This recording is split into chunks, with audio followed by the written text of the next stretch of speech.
అందరికీ నమస్తే అండి.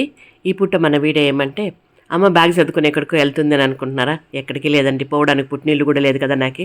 కాబట్టి పలంనేరులో ఉన్న టైలర్ షాప్కి వచ్చానండి. పండగ వస్తుంది కదా, పండగ అందరికీ బట్టలు కుట్టివ్వాలి కదా, మన వాళ్ళందరికీ ఆడవారికి బ్లౌజులు కుట్టించడానికి ఈ షాప్కి అయితే వచ్చానండి. ఇక్కడైతే 30 బ్లౌజులు ఇచ్చాను కుట్టడానికి. అవన్నీ కూడా మెజర్మెంట్ చెప్తున్నాను, ఏ రకంగా పెట్టాలా, లూజా, టైటా, పొడవా, పొట్టా, ఇవన్నీ కూడా చెప్తున్నాను అనమాట. నాకే ఓపిక, తీరిక, ఆరోగ్యం అన్నీ సహకరించింటే మాత్రం నేనే కుట్టేసేదాన్ని. కాకపోతే అవి 3 నాకు లేవు కాబట్టి ఈ రకంగా తీసుకొచ్చి ఈ అబ్బాయి దగ్గర అయితే ఇచ్చానండి. ఈ అబ్బాయి చాలా బాగా కుడతాడు, నా బ్లౌజులు కూడా కుడతాడనమాట ఈ అబ్బాయి. ఇంకా 7వ తేదీ సాయంత్రం అయితే ఇచ్చేసాను నాన్న, ఖచ్చితంగా చెప్పానని చెప్పాను. పదే పదే ఆ మాట చెప్పాను. 99% ఇచ్చేస్తాను మేడం అన్నట్లు చెప్పాడు అబ్బాయి. ఆ 1% కూడా పెట్టుకోకూడదు నాన్న, ఖచ్చితంగా ఇచ్చేసేయాల్సిందే ఆ డేట్లో చెప్పానని చెప్పాను. ఖచ్చితంగా ఇస్తానని చెప్పాడు. ఈ రకంగా బ్లౌజులు అయితే కుట్టేకి అక్కడ ఇచ్చేసి మిగతా వర్క్లన్నీ కూడా ఉంటే అవన్నీ కూడా కంప్లీట్ చేసుకొని ఇంటికి వచ్చాం. ఇది ఈ పూట మన చిన్ని వీడియో. నచ్చితే లైక్ చేయండి. ఓకేనా?